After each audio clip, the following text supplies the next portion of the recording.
Mga kabayan, naka-display ng food namin dito sa RFT Food Service. Nakalagay na sa counter. Ayan. Tapos may kumakain na dito sa mga dining namin. Wow. Ito din sa kabila, yung naka-display na rin food dito. Wow, sarap. Ayan ang nagdasidatingan na ni mga customer namin ng unti mga kabayan. Tapos yung kusinero, busy pa rin sa pagluluto. Wow, ang init pa yung ah, beef a la pobre.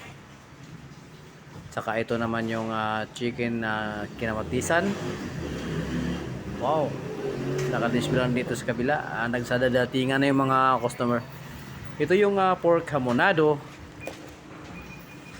Saka siyempre may isda mga kabayan, yung sinaing. Tapos ito yung gising-gising. Nakadisplay na rin. Tapos cabbage guisado sa may kasamang corn. Saka spicy beef mga kabayan, nakadisplay na rin. Grilled pork chop with gravy.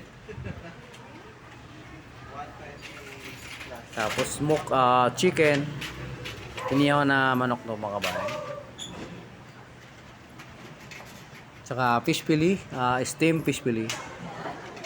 So yun, nagdatingan ng mga customer mga kabayan. Umaaga pa lang yan, mga 11. Pero nandito na sila. Dahil baka maubusan sila sa mga pagkain dito mga kabayan.